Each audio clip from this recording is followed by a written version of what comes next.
In the Bronx, Donald Trump had a rally in New York City in the Bronx, and 25,000 people showed up, and pretty wild stuff. Lots going on. Let's get to it first.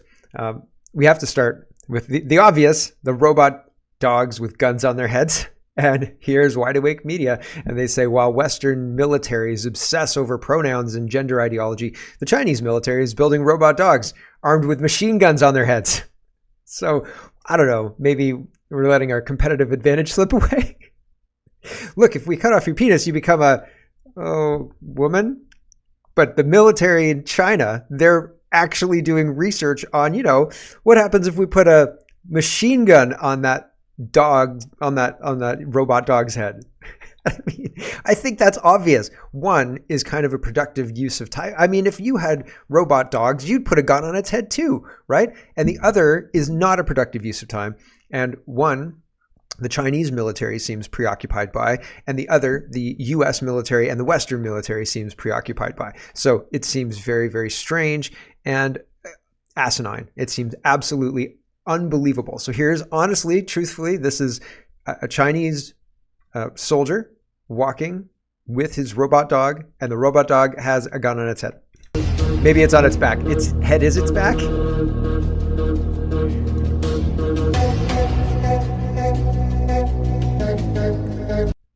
The head is the gun. The music really helps to underline kind of how sinister the whole thing is. So, looks quite agile. I wonder what you'd name it. Rover? National Post is reporting. Like, it's not good. It's not good. It's funny because, I mean, obviously in Canada, we're looking at recruiting foreigners to the military. We'll get there in just a minute. So, our military technology is, we're still pushing World War II stuff, right? Have you got that World War II era sidearm? Yeah? No? Okay. So I think that our leadership has been bamboozled to allow the country to be in a vulnerable state.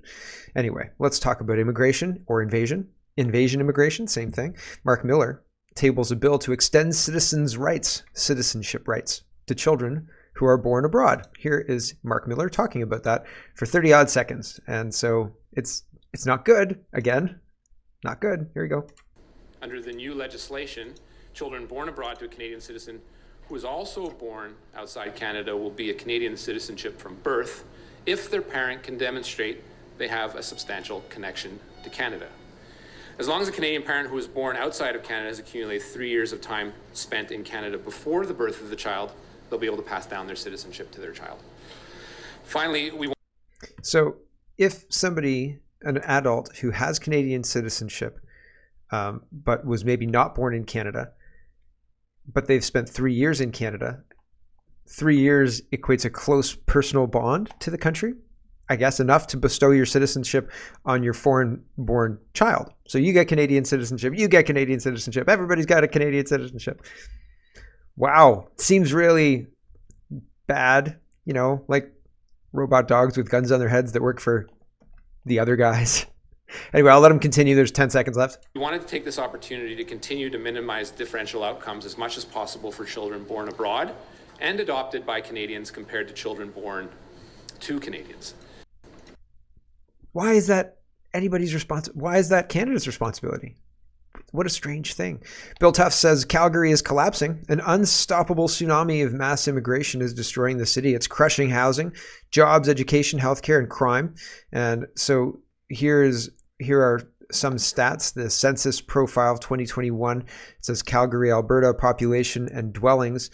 Population in 21 was 300,784. And then in 2016, it was 1,200,000 and change. So a population increase of over 5 years of 67,000 or 5.5%. And then between the 5 years, 2016 to 2021, Calgary built 412 housing units. In 2023, built 44,412 housing units. In 2023, Calgary built a record 15,300 93 housing units. Calgary is trending 19% higher already this year, and we'll see a population increase of 114,240. So like even with the 44,412 housing units, I don't know if that's 44,412 or built 44. I don't know. It seems like woefully inadequate for the population increase. There's not enough houses being built. But fundamentally, if there's not enough houses being built, it is irresponsible for the leadership to then bring in that population. It is not what leadership, proper leadership, would do. Here's Cam Guthrie, says, "Dear Doug Ford and Justin Trudeau, cities need urgent help with our homelessness, encampments, and addiction crisis. Thank you both for your help given to date and with possible funding on the horizon. But please know it's not coming fast enough. We are overwhelmed and it's getting worse. We need you on this like we've never seen you both come together on issues with great results. Please, let's get it done. Thank you, Mayor Cam." Justin Trudeau is causing this problem by increasing the number of people coming to the country with no regard whatsoever for the province's ability to deliver services to those people. The federal government doesn't deliver services, the provinces do. That's their responsibility. The federal government buys access to those services by giving federal money to the provinces for those services in the form of our tax dollars that they take. But fundamentally, they don't have any responsibility for delivering of those services. So Justin Trudeau's created the problem, and he's the only one who could fix it by stopping immigration. Doug Ford has really not done much to deal with any of the issues that he said he was going to deal with. He's taken taxes off and made things, quote, more affordable here and there, but it's very middling around the edges. He hasn't done anything really meaningful or conservative, right? And I think that it's funny that he's saying Doug Ford and Justin Trudeau come together, cities need urgent help. But he doesn't talk about the cause of the problem. And the cause of the problem is we have orders of magnitude more, hundreds of thousands of people more coming to Canada, needing a place to live, than we have inventory of houses. And so the supply and demand is way out of whack. And nobody seems to want to talk about that unless they're talking about building homes. If you want to talk about reducing the demand by reducing the number of people come in here, oh, well, that's bigoted. That's what we need to talk about. That's the only thing we need to talk about. Asking these guys for help with more money or whatever Band-Aid solution they want to impose will end up causing other problems elsewhere. Just give them all money, right? Oh, well, that just won't inflate everything, right? And it did, right? So handing out cash is not the answer, right? Giving poor people money is not the answer because that makes everything more expensive. So there are issues, and nobody wants to say immigration, but that's what it is. And we're not going to solve the problem middling around non-solutions, trying to find a solution. It's like trying to lose weight, but going to a buffet for every meal. I don't know why. I'm overweight. Right? Like, I've got some ideas. We can't solve this problem. No, there's no possibility to solve this problem. We could completely stop going to the buffet. That would be one thing. Well, that's not on the table. Okay, so you don't want to solve the problem. I get it. I understand. The same thing. Veterans for Freedom says, from a source at the CFRG HQ, the breakdown of the 21,000 plus permanent residents who have applied to the Canadian Armed Forces. 41% from India. Don't let the Agalon know. I'm just kidding. Everybody knows already. I'm sure Ferryman's already made a meme about it. Okay, so and that's good. I mean, people should be able to say what they mean and mean what they say in hilarious memes. Okay, 8.4% unknown, mostly China and India. But the 8.4% have some kind of fraud detected, I think. So they're not sure China or India, or if it's like Chinese agents or Indian agents, or who knows, right? 7.8% from the Philippines, 7% from Nigeria, 3.9% from China, 2.3% from Jamaica, 2% from Pakistan, 1.7% from Brazil. A bunch of other countries are under 1.5%. According to the source, there's been security concerns lying on their applications over several of the PRs applying from China. So that's concerning, right? Like, that's not great, is it? Jagmeet Singh says, on behalf of all New Democrats, I extend my warmest wishes to Buddhists in Canada and around the world who are celebrating Vesak, whatever that is. Today, it is an opportunity for us to reflect on Buddha's core teachings of peace, compassion, and services. Oh man, I love that very Victorian era, the Buddhist era in Victorian England. My favorite. Patty says, I guess Victoria Day wasn't important enough for the NDP and the Liberals. Nobody really talked about Victoria Day. Did Pierre Poilievre put anything out about Victoria Day, saying Happy Victoria Day? Anybody? No? I don't know. Moving on, let's talk about the money that's being wasted on failed programs or promises that never could even be kept if they wanted to be kept. The CBC Watcher is highlighting this article. It says Ontario is paying dearly for falling for Justin Trudeau's, quote, free childcare money. Now centers don't have enough operating money, early childhood educators' pay is too low, and parents who want spaces can't find them. Yeah, they're not paying nearly what they should, right? So just months after the deal was finalized, Ontario's financial accountability officer put numbers to these concerns. Even if the province was somehow able to create just over 375,000 childcare spaces by 2026 as planned, that would still mean that about 225,000 children wouldn't have a spot in the licensed subsidized system. The FAO estimates that there would be a funding shortfall of $1.2 billion by 26-27. The other sure bet was that most of the credit for the program would go to the federal government, but it is inevitable difficulties would be the province's problem. So this is also the problem when the federal government tries to get into healthcare and deliver services for healthcare and giving money and whatever. They talk directly to hospitals, or they make deals with certain places, cities, or whoever they've got their ear. And then the money is integral to that budget. And then finding who to hold accountable is difficult.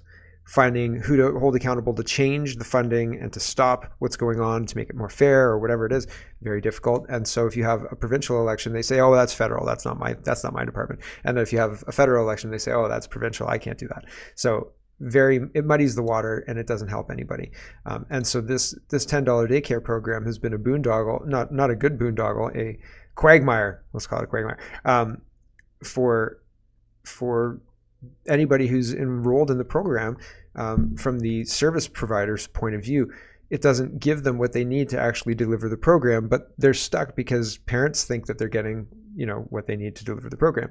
And so what's going to happen is if you can't provide the service for the price that you are charging, you either have to charge more or you stop providing the service because it's not economical to do that, and you can't make money doing that in a situation where the goal is to look after children and make money, but mainly make money. Welcome to daycare, right? So wild stuff. Bad program, bad money being spent after, well-intentioned money, but ultimately doomed to fail, and everybody said that at the time. So Justin Trudeau, this is CBC News reporting a different scandal. Justin Trudeau's promised made in Canada vaccine plant hasn't produced any shots. 4 years after the plant was first pitched, not a single vial of vaccine has rolled off the line. Ah, shucks, right? I just wanted to highlight this because it's, hundreds of millions of dollars going down the drain. Who cares, right? We said twice that to Ukraine. Yeah. The publicly owned Biologics Manufacturing Center, BMC, was built quickly on National Research Council-owned land at the site of the former animal vaccines plant, thanks to a cash injection of nearly $130 million from the federal government. Yay! But it hasn't done anything. Boo! Big waste of money. So, huge waste of money. Not that I want Canada involved at all in making vaccines. It seems like that's a money-making business that relies on people getting sick. And man, I think there's better ways to make money. And not to mention the whole can of worms that I could open about vaccines and whatever. Honestly, what they did during COVID opened my eyes. It never occurred to me to question the science as such until I watched people who were pretty reasonable, I thought, being silenced for a pretty reasonable position about experimental everything's happening during COVID. Why are we locking down healthy people? Get this man out of here. He wants to kill grandma. That's not what I said. It's crazy. It's absolutely crazy what's happened. So watching that made me open my eyes a little bit more and say, okay, how long have they been lying about everything? Turns out a real long time. Okay. Money has to do with central bank digital currencies. Central bank digital currency has to do with control of your movements and what you buy and who you interact with and so on and so forth. And so DC Drano says, boom, House passes, this is in the US, House passes a bill banning the Federal Reserve from establishing a central bank digital currency. CBDC is one of the greatest threats to our freedom because the government could track every dollar you spend and even turn off your money, right? So do you want your money turned off? No, thank you. That's my money. Thank you very much. Very interesting. This is a grab bag of governance here. So Michael Barrett is asking if the RCMP should investigate. He says a Liberal insider was caught funneling $42 million to companies that she had stakes in and was promoted to be in charge of more tax dollars. This is 9 years of Trudeau. We'll listen to about a minute of this, and I'll stop it when it stops making sense here to continue to listen to. Here you go. This billion-dollar green slush fund, the Prime Minister's hand-picked chair, is being investigated for lining her own pockets and resigned in disgrace. After 9 years of this NDP Liberal government, this Prime Minister clearly isn't worth the cost of that corruption.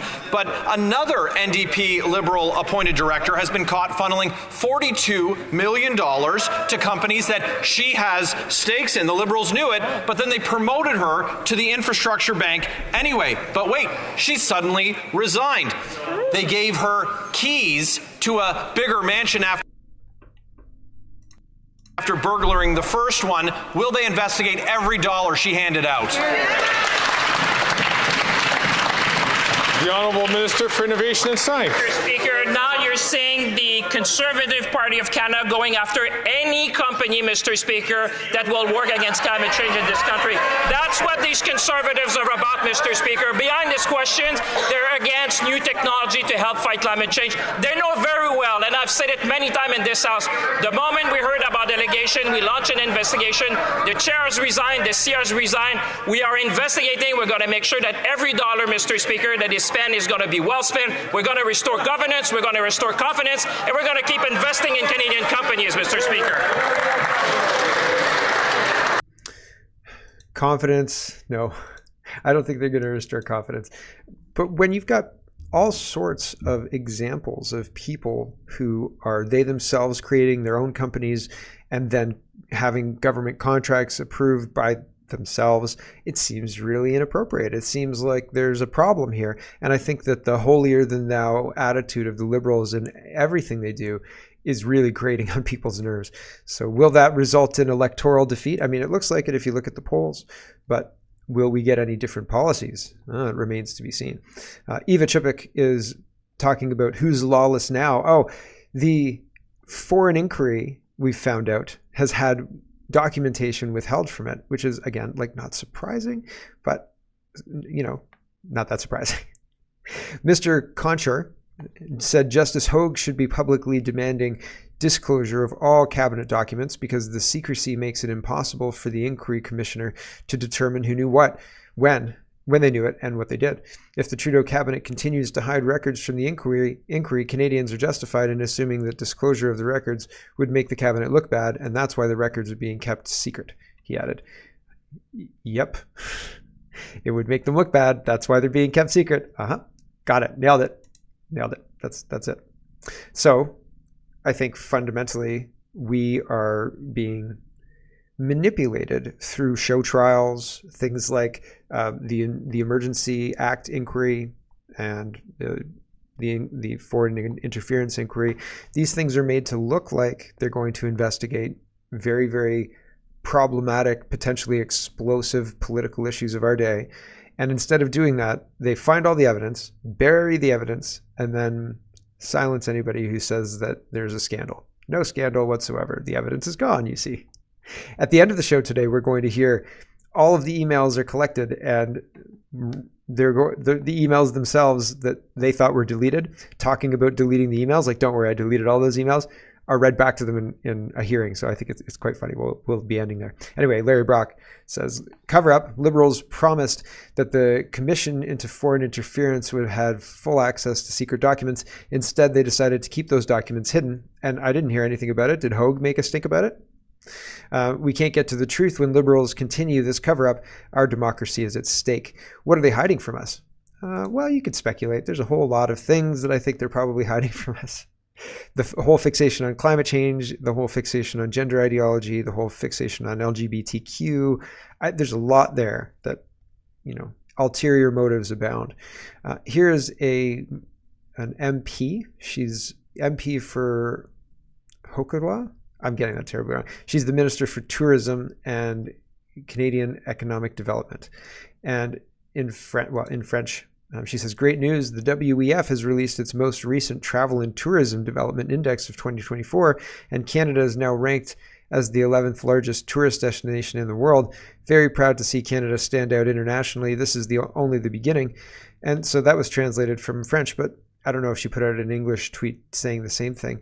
But it seems really strange to put out this WEF positive puff piece talking about, oh, look, the WEF's talking about how great Canada is. Meanwhile, the people who live here say, have you seen the price of milk, for crying out loud? Like, I'm still blown away that Kentucky has milk at $2.50. It's crazy. It's crazy. $2.50 for 4 liters of milk, $2.50. If you change that to Canadian dollars, it's even still like it's $3.20, $3.30 maybe. We're getting hosed. It's crazy. And so the WEF may find Canada great, but didn't the Philippines just collapse? And recently, right after the collapse, the WEF was saying, no, they're just reducing their carbon footprint. Don't worry, it's all good. This was all part of the plan, right? I really feel that we are in a situation where it doesn't matter what happens. The powers that be are going to use it to their advantage to keep moving forward their plan.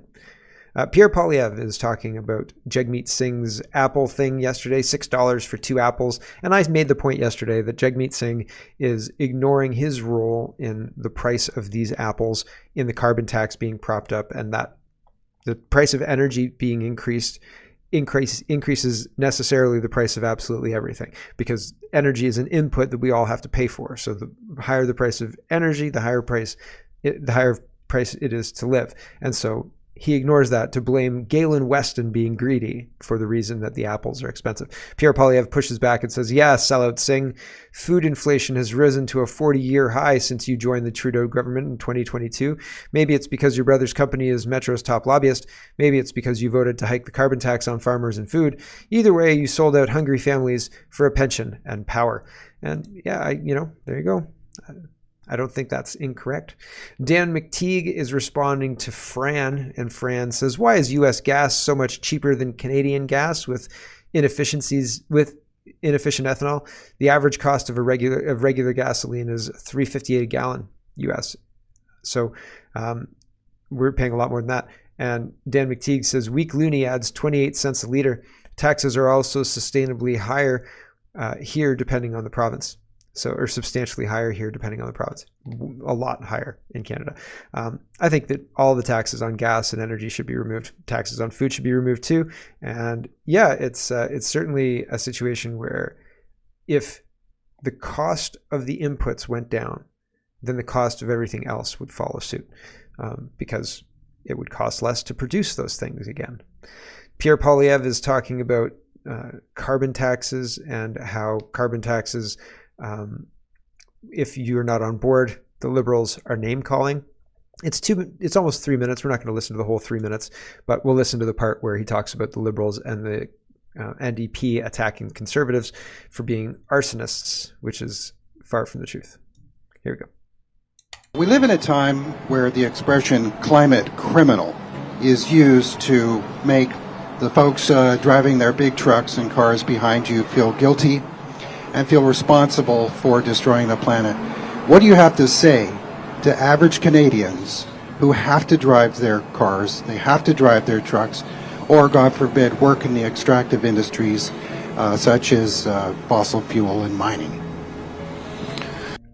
Just as a quick aside, I don't think that the term climate criminal is actually used by anybody. Nobody I've ever heard is using the term climate criminal. They try and smear, like anti-vaxxer and things like that, but it's not very effective because people don't internalize that and think, oh man, I'm a bad person, I'm an anti-vaxxer. So they may try and smear, but I don't think it's very effective. Here's Poilievre. Well, I think people who use that kind of incendiary language are just trying to intimidate taxpayers into taking more of their money. You know, we see this kind of really radical, extreme, and wacko language from the Trudeau Liberals, where they attack people for driving automobiles. They say they want to ban roads. Catherine McKenna, I think, said that anyone who's against her carbon tax is an arsonist. So that's just an attempt to take more of your money and make you feel bad for wanting to oppose them. And quite frankly, the people you see driving up these streets in pickup trucks, these are the plumbers that are clearing the pipes when your bathroom breaks at home. These are the people that are building the homes that you hope to live in one day. These are the people who fix the electrical outage when the lights go out. These are the working people. So you don't want to mess with them, man. You know that part in Fight Club where Tyler Durden and the rest go into the nice club, or they're catering, and they're the waiters at the catering thing at the restaurant, and they kidnap that guy, and then they put the elastic around his balls, and then they say, like, do not F with us, dude. We will mess with you in ways you don't even understand. And then they cut the elastic. That would mess with you in ways that you don't understand. And also, right? Holy smoke, I'm not threatening anybody or anything like that. I just think it's interesting that, you know, he's saying, you know, these people are the people out there who are making sure you can turn on your nice gas stove or your nice electric kitchen appliances and things like that, et cetera, et cetera. Maybe we should give them a break. Maybe. Here's declaration of memes, make it make sense. And so this is, it must be Canada, because I was in the United States. We were in the United States for not very long. We went to, like, you know, stores that you go to, grocery stores and things like that. We got plastic bags. We got all sorts of crazy things. It felt so luxurious. It felt like the store was happy we were there spending money and, like, wanted our business instead of punishing us at every turn with higher prices and, like, propaganda about whatever the weekly propaganda thing is, you know, 6 feet apart, you know, whatever it is. Here is this lady highlighting the hypocrisy of the plastic ban in Canada. Here we go. Make it make sense. Deli cheese in a plastic bag, bread in a plastic bag, almond milk in a plastic jug, blueberries in a plastic carton, paper towels in a plastic wrap, peppers in plastic bags for your produce, meat wrapped in plastic, but they won't give you a plastic bag or a brown bag unless if you pay for it, of course, because we're saving the environment. Anybody explain that? Make it. It is silly. Franco says, remember when Parks Canada spent $800,000 getting foreign sharpshooters to hunt 84 deer? That's only the tip of the iceberg. The cost for the entire fur to forest program is $12 million, including $4.1 million for hunting deer. And so that's pretty wild stuff. This is the $10,000 a head, and these guys bagged 84 deer, but not all of them were the right deer. They killed a bunch of the wrong deer, and apparently that's illegal to do when you're hunting in BC. If you kill the wrong species of deer, that's a problem. And I can confirm when you're playing, what's that hunting video game? If you kill the wrong kind of deer, man, you get penalized, right? So this is a basic thing. They've even included it in the video game. So there you go. And I thought it was less than $1 million. No. The whole thing is $12 million, and taxpayers will be on the hook for $4.1 million for the killing of deer on Sydney Island, according to the records. And apparently, in this article as well, there was a local, residents of Sydney Island organized their own local hunt that last fall. They killed 54 deer at no cost to taxpayers. So 84 deer, and some of them were the wrong deer, and that cost $800,000 for taxpayers. 54 deer for a free local hunt cost nothing. So what are we doing? Doesn't make sense. Let's waste money. Hello everyone, thanks very much for watching. This is just a short version of a longer show. If you'd like to get the whole show, you can go over to CanadaPoly.com and sign up for a subscription. Just look in the drop-down tab for Shop and Donate and look for subscriptions, and you'll get immediate access to the full show. Love to see you. Thanks for watching, everybody. Have a wonderful, wonderful